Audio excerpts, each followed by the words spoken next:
So yeah, I've been wanting to do this little topic for a while, and who better to talk about extreme horror than Chris? But I can't get Chris, so I've got you instead. No, it's you. Hooray. I think the phrase extreme horror is kind of an interesting one as well. It's like, it's one of those phrases that, what does it actually mean? It means a different thing to you as it does to me or to somebody else. One of the films that freaked me out when I watched it for the first time was a PG. It's Arachnophobia, because I'm shit scared of spiders. So to me, that was like, that's an extreme horror film. But I don't think it's probably going to be on the iceberg somewhere. I wouldn't have thought so. I'm guessing that means then that the upcoming release as well. Infected is out now on Shudder, but Sting, when it gets released in the UK, I'm guessing those two are a quick nope for you. No. I've seen them both. So I've seen Infested and I've seen Sting. Infested, I would say out of the two, is the major no. Because there is copious amounts of scenes with multiple spiders, and not like one or two or three, like hallways of spiders. There is actually a scene where they need to try and get from one end of a corridor to another end of a corridor. There is a timer on the wall where the light comes on, and they've got to try and get from that end to the other end, where the corridor is completely covered in webs and spiders all the way across the walls. No. So Infested is on Shudder. Yep. Steer away from it. I will. Sting, you might be able to get away with it because it's more of an alien rather than a spider, but it reacts more like a spider in its baby form. So Sting, you might be able to. Infested, no. I mean, I love Arachnophobia. I think it's a great film. It just scares the crap out of me because I have a phobia of spiders. I watched Eight-Legged Freaks, and I was fine with that because, to be fair, they didn't really look realistic. They looked like CG spiders, so I was kind of fine with that one. But yeah, Infested and Sting, they're on my no-no list. Well, Infested, there is a lot of practical effects in it. And it's the guy's directorial debut, and he's going on to direct one of the two Evil Dead films, because there's going to be two Evil Dead films, and he's going to be directing one of the two Evil Dead films. And Sting is by, I don't know if you know a zombie Australian film called Wormwood. Yeah. There's a sequel to it. Well, the guy who directed Sting, because it's an Australian film, even though it looks American, he's the director of Wormwood.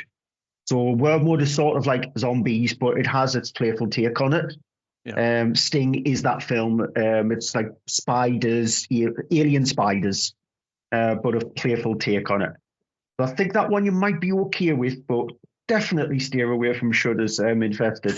Even it's actually it's a decent film, and it shows the guy talent when he does actually do his Evil Dead film. But yeah, steer away from it. It could be one of those films that I have to psych myself up to watch it. Like I have some of these films that I'm going to talk about. I have to go, right, now I'm in the mood. Now I'm going to watch it. Right, I'm going to get it done. And then I'm glad I've watched it. And I'm like, what was all the fuss about type thing. But maybe in a year or two, I might watch Infested. But it's not. There's a lot of films above that on my to watch list. I don't blame you. Has there ever? I mean, you started watching horror films when you were in single digits, when you're like 2 years old and stuff. But has there ever been a film or a series of film or a type of horror movie that you're like, I'm not scared to watch it, but I'm like, you know what? I'm good. I don't need to watch that. I don't need that in my life. I think my hesitation actually indicates no. It's weird.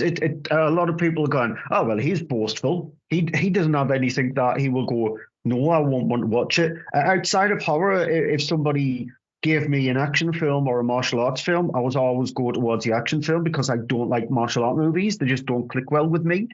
But in the realm of horror, I can watch everything from one extreme, like Arachnophobia, which is meant to be a kid's horror film, to movies like The Monster Squad, which is sort of like a film which is teetering on the edge of a kid's film leading into a teenage movie, to something like a Scream, which is meant for teenagers, older teenagers, and it's sort of like a good stopgap to be able to get people into maybe looking and exploring more visceral horror films, to something like an Evil Dead or a Hostel or a Saw, where it is ramping up the gore, to something where you go all the way to the bottom level of the horror iceberg. And there is nothing in there that I'll just won't watch. If it piques me interest, I'll watch it. So in all honesty, there No, isn't. it's There like isn't I'll even if I'm switching my brain off, I'll go for a stupid dumb shark film or a stupid dumb. My go-to was a stupid dumb zombie film yeah. because they entertain. But then if I watch a TikTok video, because there's quite a few horror people who I watch on TikTok, um, and people who actually review other kinds of films as well. It's just swamped on my TikTok. So even if I go on TikTok and somebody's reviewing an extreme horror film, it'll pique me interest. I'll go and see if I can search to try and find information out in regards to it. So I just won't go, I'm not watching that. I'll be going, I'm interested in watching that. What is your least favorite type of horror movie? You know, obviously in the subgenres or. Um, Do you know, like, for example, if somebody said to me, "Oh, there's a really good film. This happens, that happens, that happens," and it's a musical, I'd be like, "Oh," because I'm not a huge fan of musical. There are exceptions like Great Showman and stuff that I think are amazing, but generally, I'm like, "Oh." Is there a subgenre of horror where you're like, "Oh, it's one of them," is it? that's fine because there is a couple of horror musicals which are actually pretty decent films. The Happiness of the Katakuris, the Takeshi Miike film, Anna and the Apocalypse, Repo the Genetic Opera. So there is like horror musicals. That one is just an entire musical, whereas obviously The Happiness of the Katakuris, it has musical elements to it, musical numbers. So that's fine with me. One thing that does sort of like put me off in a horror film is if I'm reading a review about a horror film and they just go, "Oh, it's just all jump scares and that's it." I'm not a fan of a film that heavily relies on jump scares just to scare you. That's just throwaway popcorn fodder. It's just I don't find them appealing, if I'm being honest. I will eventually watch it. For example, Taro. That's been given an absolute bashing. The critical thing for it is just rotten. It's on the low end of the Rotten Tomato scales. There's a lot of ones because it heavily relies on jump scares, and that trailer didn't interest me at all. The trailer looks so generically boring. And then when I found out jump scares, I'm just looking at it going, well, I'll watch it, but I'm not eager to watch it because it just heavily relies on that. So if I'm being honest, I would probably go down the route of jump scares. But if you look on the horror iceberg, there are a lot of levels which just they're the same film over and over again, so it repeats the same thing. So once you've seen one film in that area, you're not really interested in seeing other ones. So like rape or torture porn or something like that. I hate the term torture porn. I hate that term. Yeah. But in the rape genre, you're watching a horror film that fixates mainly around that. And you think to yourself, am I interested in watching another one? Like, I'll not watch I Spit on Your Grave, and then I'll go away and watch Life and Death of a Porno Gang or something like that. I'll just won't do that. Yeah. So, but I would probably see the jump scare genre because I just think it's just a cop out of a genre within horror. Okay. I'd done a little list. I think. Yeah, I've got 4 on it. So there was 4 films that I like all these films now, but I was so nervous about watching these in my younger years. I'm like, I don't want to watch that. I don't want to. There are still 2 films that I just have no interest in watching now because of this same reason, and I'll mention those at the end. I Spit on Your Grave. I'm like, I don't want to watch that. I've seen it since through adult eyes. I kind of get it. I like it. Last House on the Left, the original Wes Craven one, for years. I'm like, I really don't want to watch that. That sounds so damn unpleasant. And it was probably I think I'd seen Scream by the time I went back and I watched Last House on the Left. And it has that Texas Chainsaw Massacre weird, creepy atmosphere thing to it. Very unpleasant, but it's a good film. Texas Chainsaw Massacre, I didn't see that until the late 90s. I don't want to watch people getting dissected with chainsaws. Anybody who has seen the Tobe Hooper one knows that doesn't happen in the film, but I was nervous about that. Night of the Living Dead, the original Romero. Zombie things were a no-no for me for quite a while. It's like flesh eating. Oh God, no. This is the sort of thing you probably watched at primary school, but it's okay. I closed myself off. I was more spaceships and Beastmasters and luck dragons and all that sort of stuff growing up. Not so much glove-clawed child killers and whatnot. Yeah. The 2 films that I have no interest in watching at this moment in time, but I may watch them at some point. Human Centipede 2. Which I have seen. It just sounds very, very unpleasant. and Irreversible. I'm like, what I've heard about that is just like, you know what, I'm kind of good. I don't need to see a 40-minute rape scene or whatever it is. It sounds very unpleasant. So those are currently the two films that sit on my list when I'm like, I'm good. I don't need to see those, either of them. I would say with Irreversible, it is probably Gaspar Noé's most brutal film. And this is a director who is heavily ensconced in the world of shock. He's a director who he pretty much has no boundaries, which in a way it's an interesting way of thinking. Because if you look at his oeuvre of films, going from everything from Irreversible all the way up to movies like Climax, he's sort of like he's let off the chain. And so I would say out of all of them, Irreversible is probably the one I would suggest you to watch. Human Centipede Part 2. If you've seen the first one, if you've seen the third one, the second one is just, I think it's just because of how grimy and sort of like basic it is. Because compared to the first one, I think Tom Six has a full vision and a full set out the way he wanted to do it. Yes, one location, but he had a vision for it. The third one obviously wanted to expand upon it and set it in the biggest area possible. And it felt more like a parody of itself, like a scary movie kind of thing. The second one is, it's sort of like his budget was restricted more so on the second one. So hence why he made it a lot more grimy, the second one. And there's just stuff in it which just, obviously it washed completely over me because it just felt ridiculous. But I wouldn't even suggest watching The Human Centipede Part 2 just because it's a terrible film anyway. And whereas Irreversible, yes, the rape scene at the start of the film is very brutal. And it lasts it's about a 20-minute scene in total. But it's not the rape part that's the brutal, it's the violence towards the woman that's brutal. The film itself, the rest of the film is not as bad as the opening salvo of it. But I do highly recommend it because I think it is still Gaspar Noé's best film. Okay. I might bump that one up a little bit up and then psych myself up to watch it in the middle of the day. And the proof is the fact that out of the two, Irreversible is the one that officially got a rating, an rated certificate. Human Centipede Part 2 had to have a ton of stuff cut out from it to actually get an 18 certificate. But yeah, whereas Gaspar Noé, I know there was a lot of furore in regards to Irreversible when it was shown at Cannes. But that's what Gaspar Noé does. Every single film he's took to Cannes or he's been a part of, he's pretty much been thrown out. Yet he still goes every single time he's got a new film. So he's one of those kind of directors. He's like a controversy sort of, oh God, what's he got now? I think Cannes a weird place, though.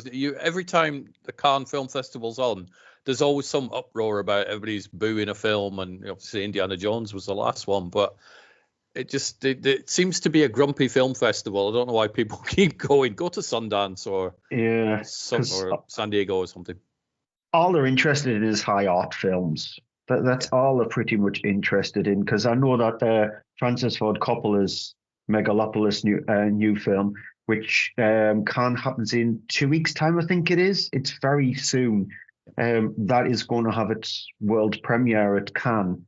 And from the mutterings and murmurings, there was a clip released by IGN a couple of days ago and a couple of stills, but the mutterings and murmurings of it saying it's an awful film. You know that's going to get booed at Cannes. Just because they're so highfalutin. It's such a shame, though, because it's like, I know you're not a huge fan of The Godfather, but you've got The Godfather is one of like the films. If you're doing a list of movies, Apocalypse Now, and obviously you've got Jack and stuff. But Coppola's one of these directors, and it's like this could be the last film he makes. Certainly, it's the last one he's going to pay for out of his own pocket, and they're probably going to boo you. It's quite sad, really. It's like, go on, just lie to him and say it's great. It's fine. $120 million movie where everything was funded from Coppola after selling his stake in these winery that he had. So we'll say it's not going to make 120 million. No, easily not going to make that.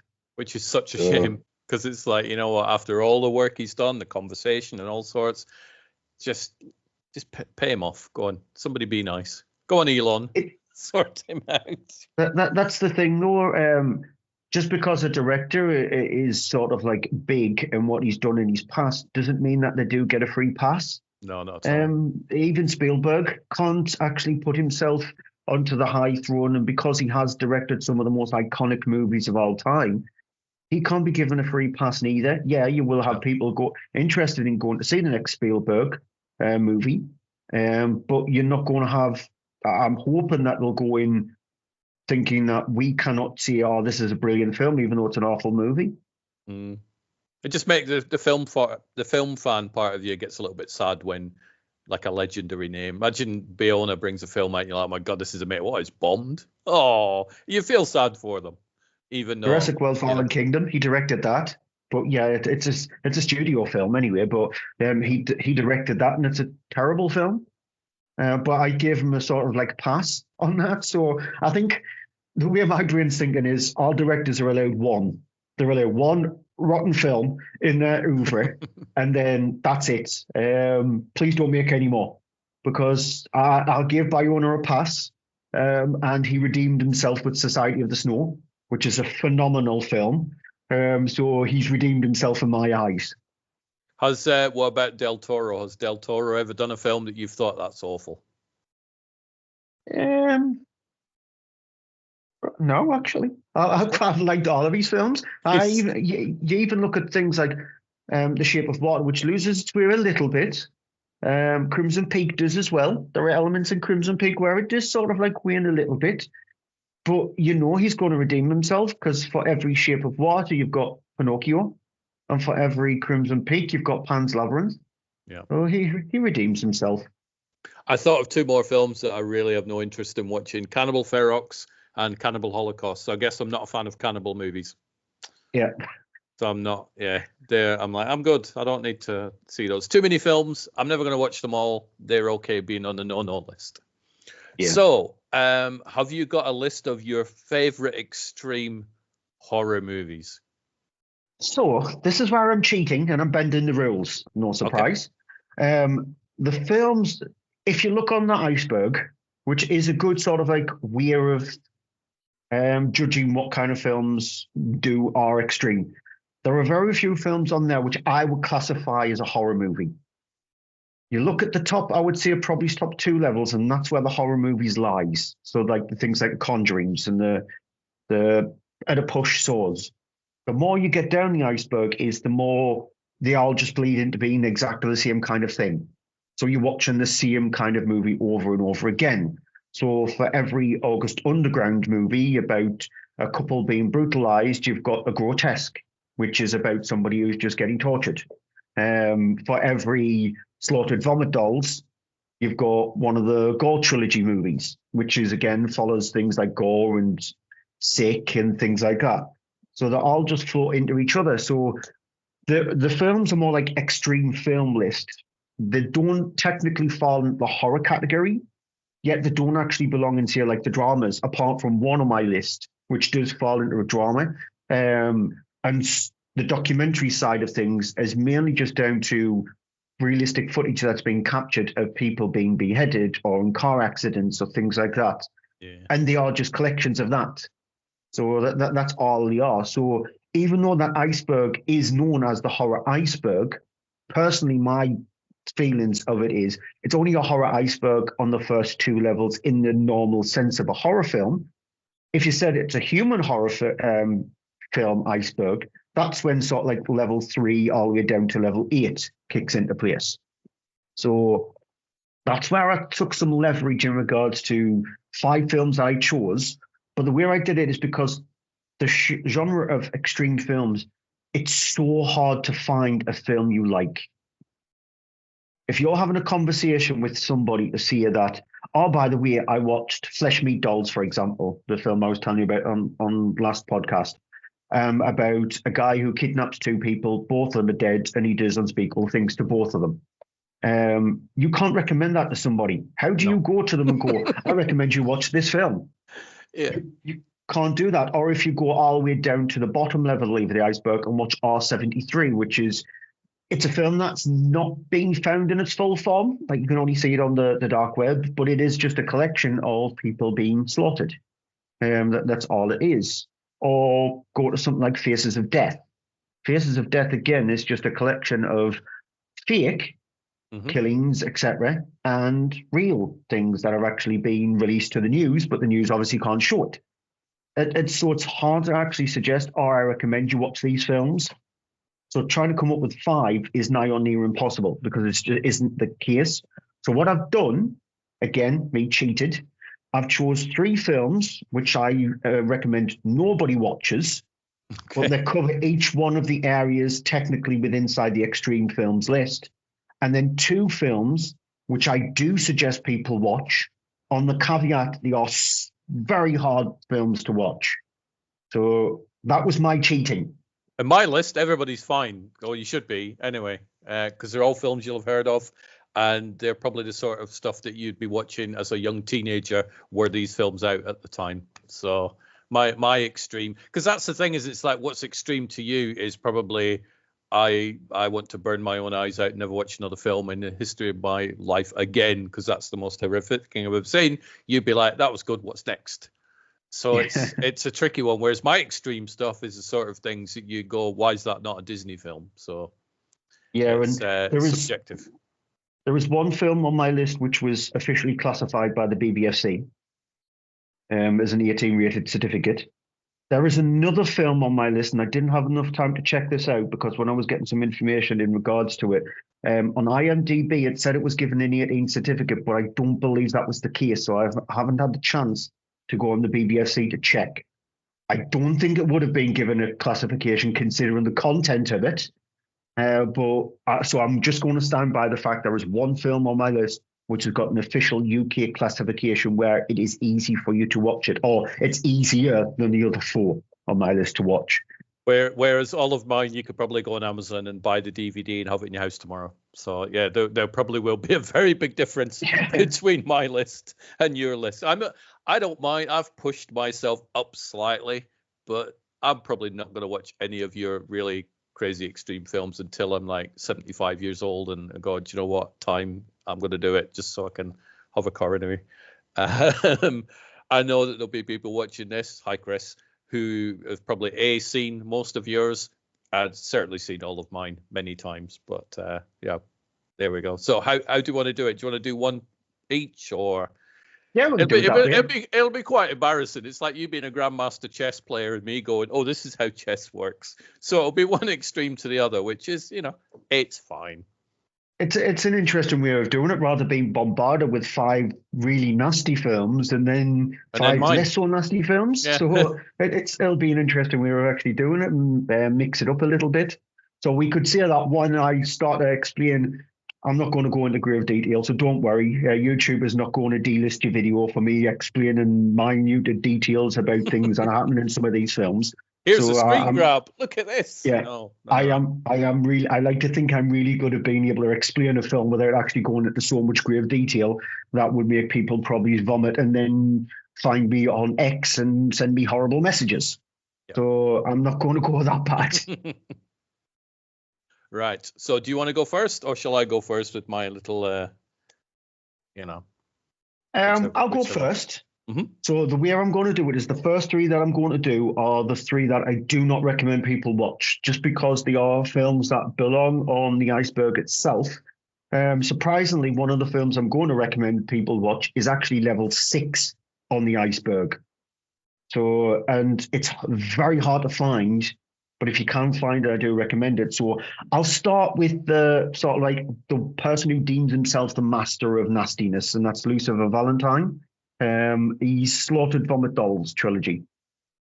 The prime example is the reason why this is just, I don't recommend it, is I don't know how people do get or find anything to do with vomit interesting. It's just really, and gore, maybes, but vomit, no. And the prime with Valentine's films is he always has a caveat at the start of his film to say that the actresses or people involved in the film, they willingly said that, yes, I don't mind doing it. And the actress who's mainly in a lot of these films, she has stated that she has specific words that if she says this word, they need to stop. And so she does one of the caveats at the start of the film saying, yes, I signed on to this movie. I agree to what you're about to see. Then there's again another extreme warning, and then a third. So it's not the fact that you're going to release of a Valentine film, even if you can look at the front box of these movies, especially with, say, Slaughtered Vomit Dolls, it's just a lot of kiddies' drawings, which actually he got his daughter to draw those kiddies' drawings, which is very screwed up in the head. Wow. Yep. But yeah, they're just kiddies' drawings, so you won't get any kind of idea, but from the name Slaughtered Vomit Dolls, that'll give you an idea. And so it mainly fixates on women who get sexually turned on by things like any bodily fluid. That's pretty much his oeuvre. And so if you ever see a film that's directed by Lucifer Valentine, because he's only ever kept within inside that genre, all of his films are about that. I do not recommend them. Just steer away from the director Lucifer Valentine. Is there a plot to that? Because it's like the way you described it, it's like it sounds like it could just be scenes rather than a plot where somebody wakes up in the morning and decides, do you know what I'm in the mood for? Vomit or something. There is very, if you can call it a plot, it's very wafer thin plot. It's just enough to potentially bridge scenes together. So it's not the fact that you do get, as you said, somebody waking up in the morning, then should go and, I fancy having a rendezvous with somebody. While these bodily fluids going to be involved, I'm going to go home, have me tea, watch Coronation Street, and go to bed. And then the next day she was repeating. It doesn't do that. There is minor elements of story in between it, but the story is so wafer thin. It's like just a plane of glass. You could see through it. And I hate to ask, but is it real bodily fluids? Yes. Is it? Oh my God! Yes. So it's not some sort of Tom Savini type gunk that he's made up. It's, as far as you know, It real. It is the blood in some of his films is cornstarch and corn syrup and stuff like that. He has used animal blood as well. He has said that. But anything in regards to other bodily fluids, vomit, urine, anything like that is 100% real. That's awful. I'm putting that on my I don't need to watch that ever list. That's the reason why the actress has said that she does have those safe words and she is willing to actually do it. So I'm guessing she does get sexual gratification from it. I don't know why.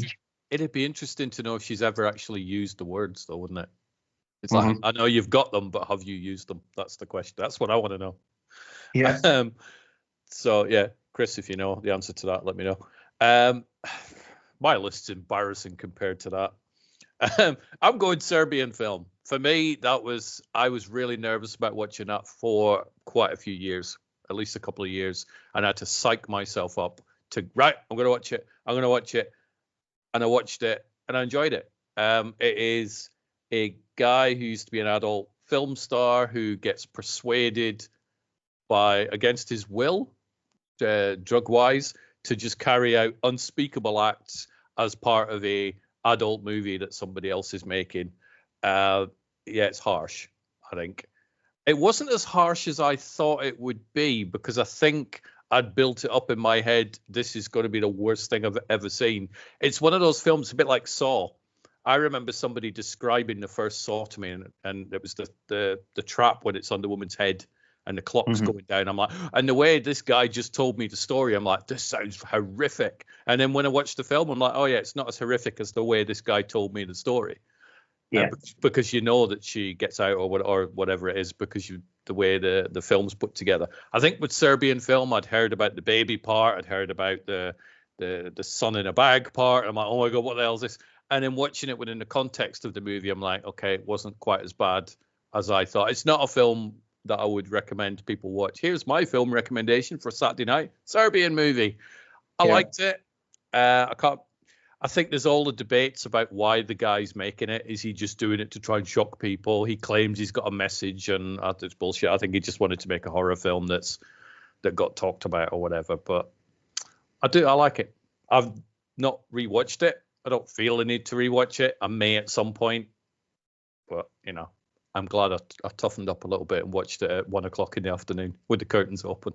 I don't know if Serjan Spazovic, that's the director's name, I've probably brutalized his surname. I don't know if he's actually gone on to direct anything else beyond a Serbian film. Oh, wow. I've not heard that he's directed anything beyond a Serbian film, so Because obviously, if there was another film out from him, it would have from the director of the most extreme film Yeah. ever made, a Serbian film, blah, blah, blah. So I don't know if he has actually directed anything beyond that. And it's 14 years ago, Serbian film. Time flies. Yeah. So It didn't officially get a UK release.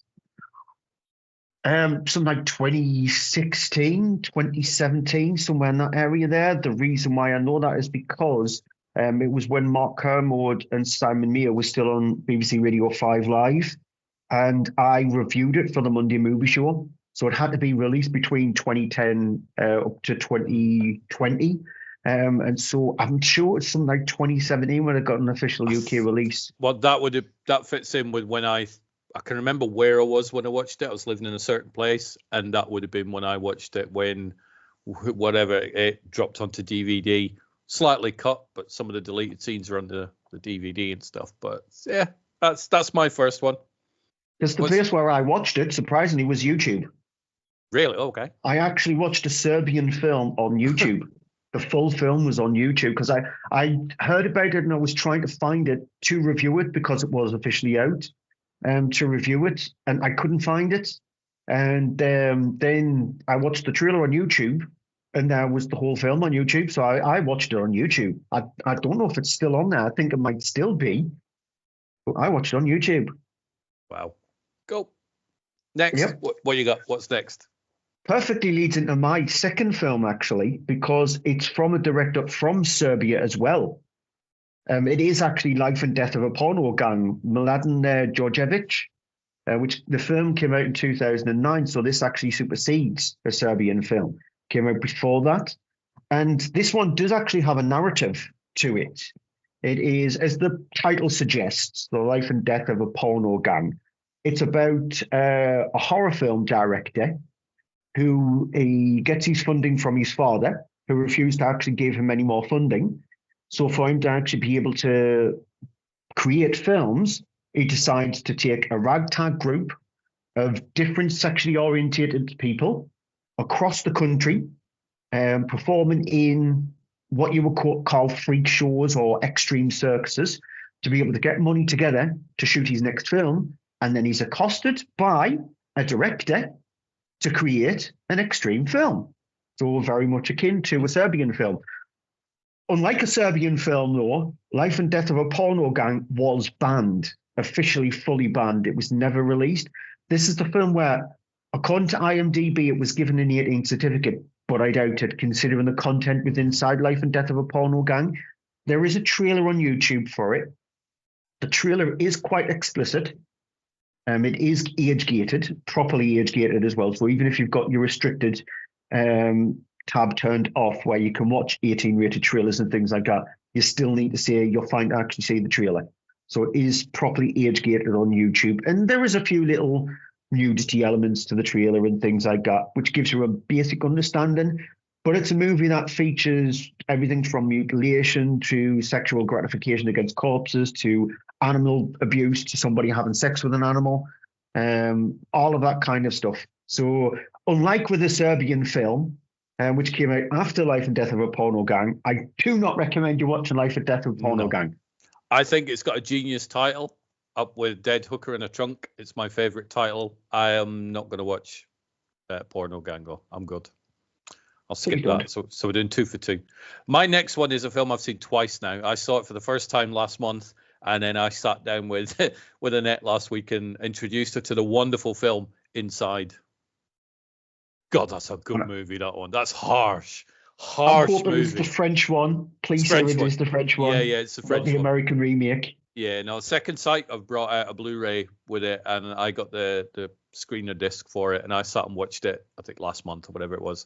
And then I told Annette about it. She's like, I want to watch that. Because you hear about these lists, not so much the horror iceberg, but it's like you need to see, and I can't really mention them because some of them are on my thing, but you've got to watch this, you've got to watch this, you've got to watch this. And Inside was on that list that I would hear podcasters and whatnot talking about. And it was the only one on that list that I hadn't seen. So when Second Sight sent me the Blu-ray, I'm like, yeah, I'm going to watch it. So I watched it in the daytime. And yeah, it's so intense, that film. And yeah, it's kind of, it's weird. So it's a home invasion movie, which to me is my favorite genre of If you make your horror movie a home invasion movie, it gets extra points from me because I'm like, oh my god, we're under this weird illusion that we're safe in our houses at night, but all there is a lock. Somebody breaks that lock, they're coming in, they can get us. And so it is a woman who's very heavily pregnant. It's a Christmas movie as well, which is up there with Die Hard. And somebody knocks at her door going, yep, I'm going to have that baby out your stomach. And it's pretty much that for the 90 minutes or whatever.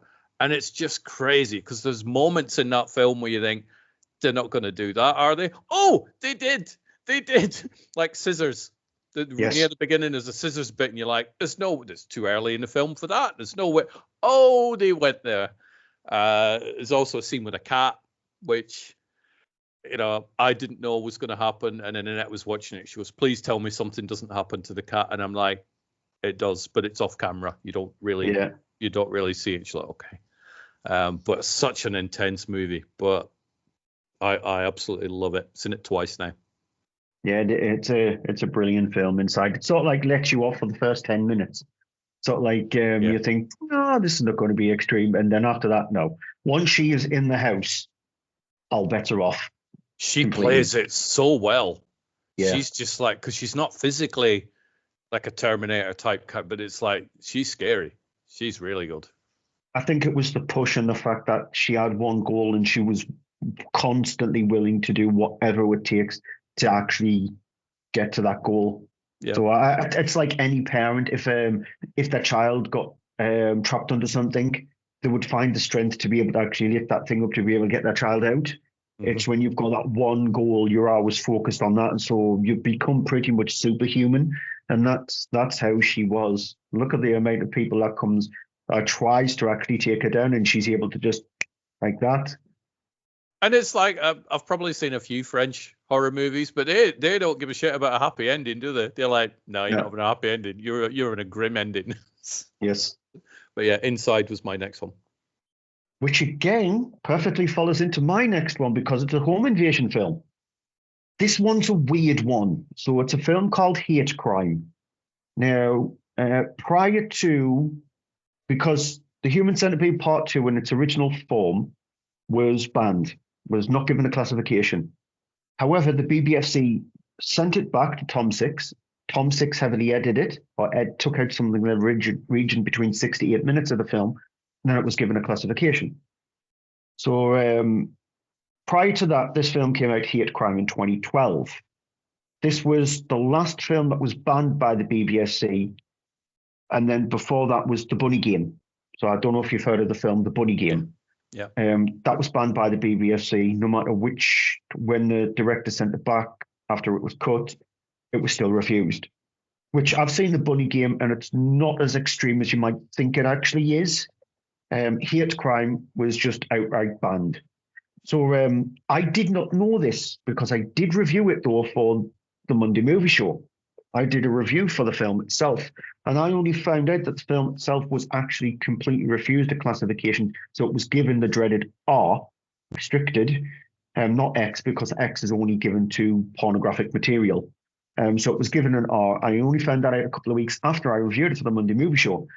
And so like describing Hate Crime was hard because it is a home invasion film. It starts off very sincere, but a Jewish family that's moved into their idyllic home, and they're celebrating the birthday party of the son, young son. And then all of a sudden, a group of nasty people who were very high on drugs break into the house and torture them for the rest of the film. So it is just a torture film for the rest of the film. It's extremely brutal, but I was able to actually get hold of it and be able to see it with no problems. And then I found out it was restricted and given an R-rated film. So even though you're into home invasion films, out of the three I've gone through so far, that's the tamest out of the three. Okay.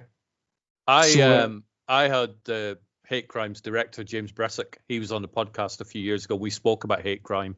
Obviously, yeah. I remember all the press and stuff going crazy, going, ban this film. But, so we chatted about that. But so I don't know if you've seen it or not. No. But it's probably an easier watch than the two I've said.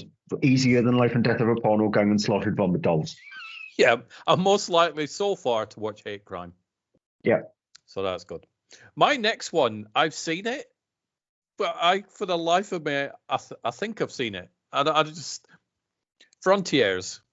I'm pretty sure I've watched that film, but I could not tell you for a second what that film is about. I even read the plot description on IMDb today, and I'm like, I know I've seen that film. I remember it being quite harsh, but I cannot remember it. So I might need to revisit it just to confirm that I have actually seen that one.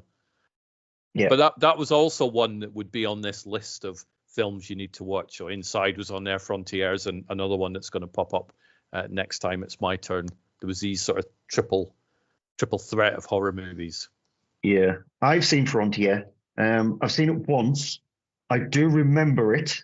I do remember scenes of it. I know there's scenes set in a barn, and it's great about a group of people who are accosted by this family of people, and they slaughter them. It is brutal. It is a brutal film, Frontier. So that's my next one. Back to you. So I'm on to the two that I do suggest people watch, but they are very hard watches. So I'm going to leave the one which is level 6 on the iceberg till last. So there's a film called Michael. Mm-hmm. Now, it's not that film. Not the John Travolta, I'm an Angel. No, So not that one. It's not the John Travolta Angel film. It's not the upcoming film, Michael, which is about Michael Jackson. It's not anything to do with anybody called Michael. Well, actually, the little boy in the film is called Michael. But it is a Swedish film. It's a very hard watch. It's from 2011. And when I reviewed this film, it was difficult to actually explain the film because of the content within inside the movie. But the basic crux of it is it's about this guy who kidnaps this boy, keeps him as a slave in his home, but not just to cook and clean for him. He gets sexual gratification from the boy and things like that. So it has got an official UK release. It was given an 18 certificate, uncut as well, but it's sort of like on the top end of 18 because there's certain scenes, specifically there is a dinner scene that happens about an hour and 10 minutes in the film, which is quite hard to watch, very wince-inducing, let's just say. Yeah. But it's because the only reason why I suggest people watch it is because the way it's directed with a lot of careful attention to it. So it's not the fact that the director is using the contents of the film to exploit that kind of thing. He's using it to pretty much shine a light on it in a way. And so it's done with a very deft hand. It's very well directed. Marcus Schellinger, who directed it. So it's directed with a good hand. There's intention behind it, but it's a very hard watch. Right. Intriguing, though. That's called Michael. From what year was that? 2011. 2011. Okay. So don't get it mixed up with the John Travolta one and put that on for your kids. Yeah. That could go horribly wrong, and the social services will be kicking the door down, I suspect. My next film is the final one on this list of the trike of you must watch these horror films because these are amazing. 2008's Martyrs, which the original one. It is a film I've only seen once. It is a film which the final scene of that movie kind of burns into people's brains, and that's the image they're left with after they watch the film. I don't know if I'd revisit it. I probably would. I'd probably revisit most films, to be fair. But it's a film I haven't seen since probably around 2014, 15, when I watched it for the first time. Yeah. Have you seen the American remake of it? I have not. I try and avoid American remakes because usually they ain't good. But what's the any good? The remake? It's not good. No, it's not good. Yep. It's actually tamer. So they tone it down. Okay. Which, that scene is still in it. So the pretty much nigh on near final scene is still in it. Yep. But they treat it more like a slasher-esque movie than the original intention of it. Like, it doesn't feel like a Mickey take. So it's not like a scary movie Mickey take of a Scream film or something like that. It just felt like the director was only given the synopsis of what the original Martyrs was about and told to direct the film. Yeah, that seems to be a common thing with a lot of horror remakes, though, doesn't it? Or even sequels. It's like I was thinking that about Saw and Saw 2, 3, and whatnot. You look at the first Saw, and I think that's an amazing thriller.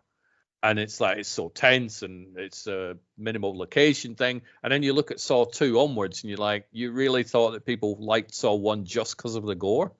That's Yeah. not why I like Saw. So it seems to be a common thing where they don't quite understand the thing that they're remaking, and they cock I it find up. I find it funny though when a director who's directed the original actually does the remake and cocks up his own film. How was Funny So Games? Because that was yeah, I've seen the original Funny Games, and I don't think I've seen the Naomi Watts one. Was it yeah, Naomi Watts? I think it was. yeah, it was Naomi Watts, but Michael Haneke didn't really get his own film. Or for example, if you look at Ringu, the original Ringu, the director of that went on to direct Ring 2, the American Ring, and Ring 2 is awful. But you sort of like you should know what your films is like, so you Yeah. should sort of like get it. It's not like Hideo Nakata who did Dark Water, the Japanese version of Dark Water, and then he had a hand in the American remake of Dark Water, which is actually not bad. It's pretty much a shot for shot remake of it, but at least he sort of like got an understanding of how to make an American version of a Japanese film. But I always find it funny when a director does a remake of their own film or is involved in the remake of that film and gets it wrong. You think, how did you get it right in the first place? Maybe too much studio interference in the remake. We know the Yeah. Americans are, the American studios are a big fan of studio interference and stopping people making things that they should. Yeah. So yeah. So Funny Games is good. I would recommend Funny Games. It's not my extreme thing, but the original Funny Games is definitely worth watching. Yeah. Final film. This is out of all of them, the one I recommend people try to find. It's very hard to find, but try to find. It's on level 6 of the iceberg. Now, level 6 of the iceberg are all documentaries. So they're all the things like The Faces of Death and things like that. There is one documentary on there called Orozoko, the Embalmer, Okay. which the reason why I recommend people watch it's directed by a Japanese director, Kiyotaka Surasaki, and it's about him follows Orozoko, who is an embalmer in probably the most poverty-stricken part of the world. So it's how that person is able to do his day-to-day job in a place where he really does not have the material to be able to do it. So normally with embalming, if it's an American place, we don't really do it that much here in the UK. It's just obviously people might dress up a body in the UK for a funeral, but embalming is not like that well known here in the UK because we do have the facilities to be able to store bodies. That's the whole point of embalming. The whole point of embalming. It is still done. They always request, do you want the body to be embalmed? Usually it's if you're still going to have an open coffin, they offer the embalming. They did it with my aunt the other year. Like, would you like embalming? You're like, no, thank you. So Yeah, they do still do it, but it's not as common exactly as the US, like you said. Because we do have the facilities, whereas in places which are very poverty stricken, they don't. So the only way to actually preserve a body for a family to be able to actually see the person is to embalm them. And it is about the day-to-day life of Orozoko, who is an embalmer, having to use tools that he should not be allowed to use, working in places where the walls are dilapidated, there is blood from previous people who have been embalmed in there, etc. And it's a fascinating documentary. It's very, very graphic, like extremely graphic, because it is real. It's not sort of like a mockumentary or anything like that. You do actually see people being cut open. You do see organs being harvested, etc. So it's difficult to watch on that front there. But if your stomach can hold, then I do really recommend watching Orozoko the Embalmer. It was refused the classification in the UK. So you can't find an official UK release DVD for it. But I do recommend it. I think it must be a problem with films like that nowadays, because if you go back 20 years or whatever, VHS, DVD, physical media was huge. still a thing you could import them from here, there, and everywhere. Now it's predominantly streaming for stuff, and but they ain't, Shudder ain't going to touch that with a barge pole, are they really? So Yeah. it's like, where are some of these films going to go? Are they going to become lost, or will there always be a market for them, do you think, on a disc or something? Yeah, well, because of the advent of the internet and how easy it is to actually find things on the internet these days, it's easier because directors of these kind of films are able to actually set up their own websites, and there are distribution arms out there in foreign countries which will actually distribute these films, because obviously there's the shock value there, so it gets attention for them to go onto that specific place's website. But some of these, for example, Lucifer Valentine films, he sort of like has his own websites and things like that, which sort of like belong in the pornographic realms. The kind of films that kind of people who might come across Lucifer Valentine's websites are the kind of people who do visit those kind of websites. Whereas things like Orozoko the Embalmer, it's something that they'll be able to find from word of mouth, but easily be able to find it online. And there's Michael, you can actually purchase the DVD for it off Amazon. Oh, wow. It's easily available on Amazon, so you can purchase that one. I'm quite happy that one of your choices is available on Amazon as well. So most of mine are, because they're lightweight compared to yours. So yeah, sort of video on demand and stuff, I guess, will be the future for some of these extreme horror films, I guess.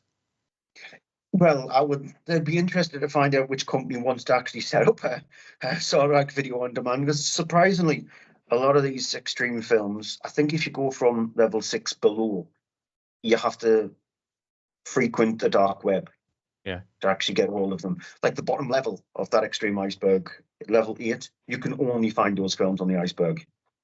I know, because on the level 6s, you've got things like Faces of Death. Yeah. And I know as a sort of like a kid/teenager, finding the Faces of Death was like finding that specific newspaper or something like that. So being able to watch something like a Faces of Death and then going into a comprehensive school going, I've seen this film, and it's real life footage of people being beheaded and hit by cars and being ripped apart by animals and things like that. You have to see it. It was just when the guy came around with the VHSs and stuff like that, it was the way to actually trying potentially to get hold of them. So on that level there, it might be slightly easy to get hold of, but everything from 7 and 8 on the iceberg, you have to go to the dark web. I remember as a kid, somebody got my dad a copy of the Faces of Death, and he was like, this is real killings and real deaths and people getting beheaded and all that sort of stuff. Shall we watch it? I'm like, nope. And I took myself out. I was probably only about 10 or whatever. I was very young. I'm like, nope, no interest in watching that. And then they watched it, and I just laid in my bed with the hands over my ears. I'm like, I don't want to hear anything.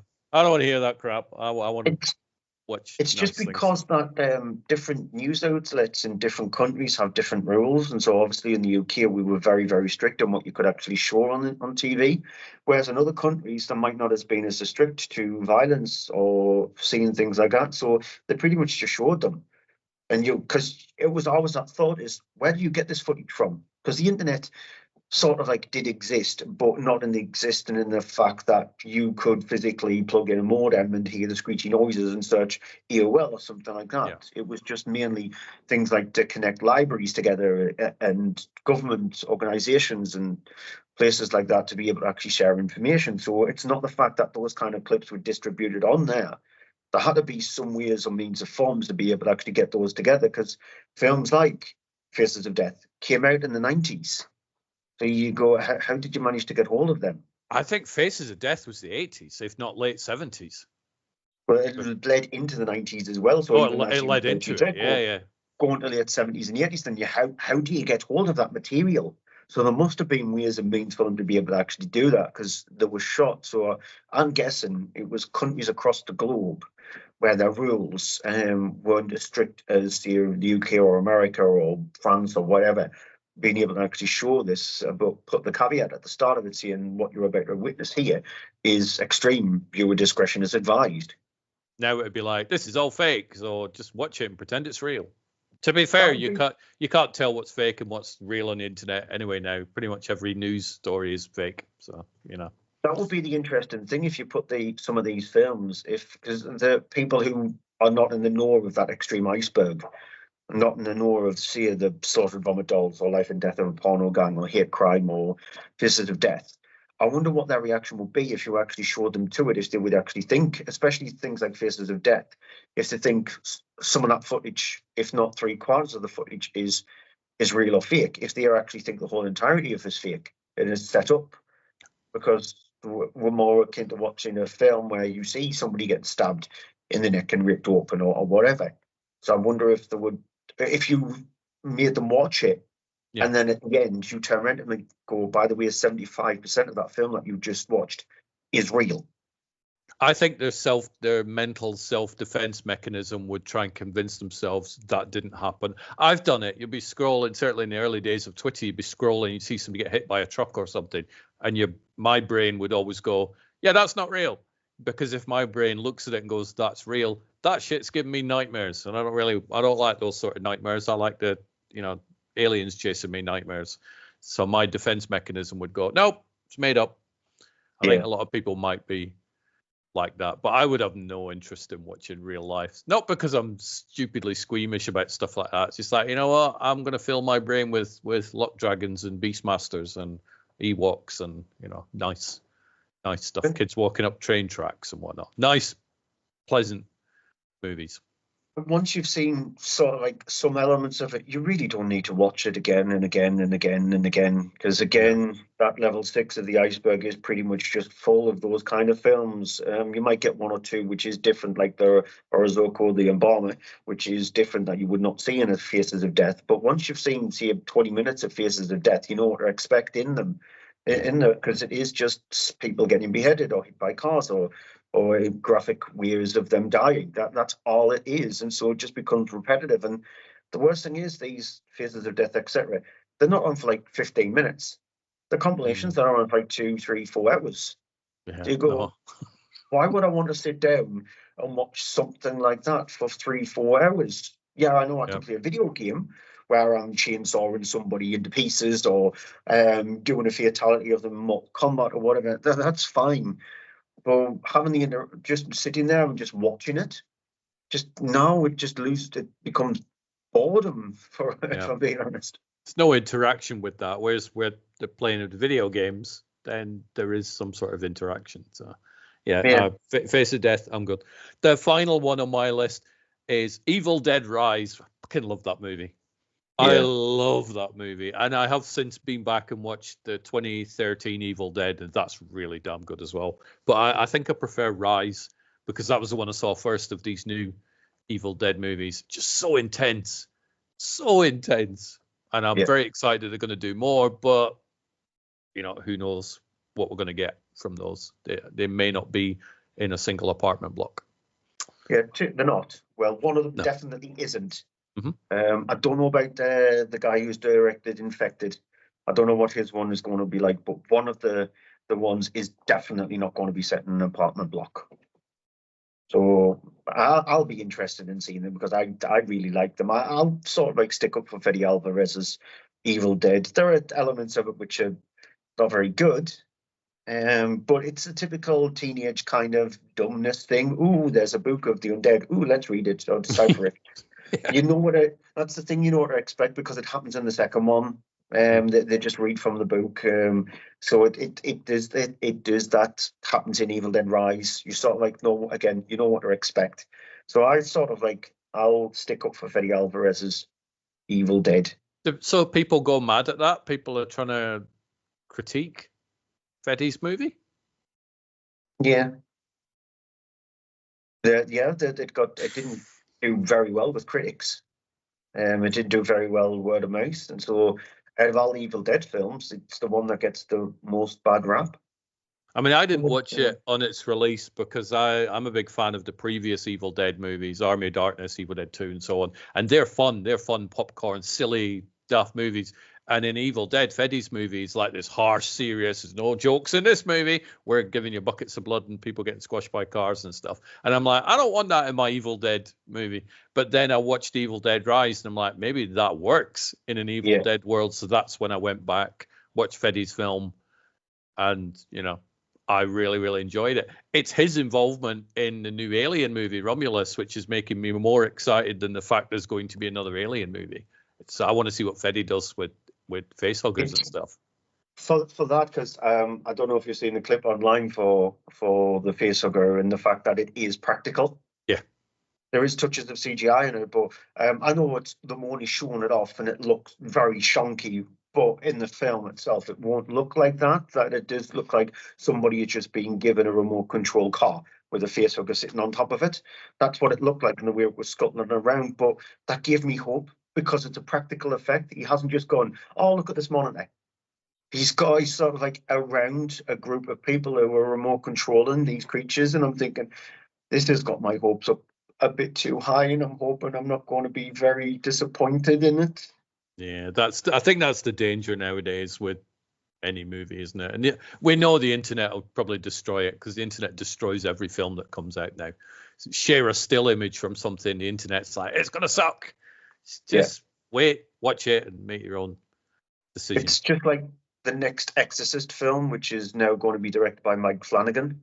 Sort of like it's got my hopes up a little bit more so than when I found out it was David Gordon Green who was directing Exorcist Believer, because I had no hope in that whatsoever, because the last two Halloween films were absolute trash. They were terrible films. But yet Mike Flanagan, bit of hope, because the fact that what he's done in the past, even though there is Absentia, I'm not a fan of that film at all. I think it's the weakest of his films, but that was pretty much one of his first films. Yeah. So I'm actually looking forward to it. Did you ever think you'd be looking forward to an Exorcist movie? Because I know you're not a huge fan of the first one, the classic. Didn't really like the first one. Really, compared to the first one, is actually very watchable, easily watchable, very good film compared to David Gordon Green's Believer, because it's worse than the two Exorcist films that came out in the early mid noughties. Like, it's worse than that. It's the worst Exorcist film. Well, maybe not the second one. The second one's really bad. If you've ever seen Exorcist 2, Exorcist 2, The Heretic, is terrible. Yeah, this one is sort of like on par with it. It's that bad. And I got my hopes up for it because the trailer looked really interesting. Yet the end product was he majorly dropped the ball. Yeah. So that's our list of extreme horror movies. So people on YouTube, what would you class as the most extreme horror movie you ever seen? Drop copy. People want to drop comments, they can do. Don't get a lot of comments on YouTube, which is fine. So I thought I'll pimp out the comment section and see what people have seen. When you and I were doing a video a few weeks back about our John Carpenter movies, I forgot In Mouth of Madness, which Chris emailed me going, In the Mouth of Madness is his favorite John Carpenter movie. I think I neglected to remember that one. Yeah. Which is a cracking movie. How dare you? How dare us? It is terrible. The next one that we do is going to be about animated movies. So that'll be a nice little thing. Spoiler for you, I do have some Studio Ghibli stuff in mind.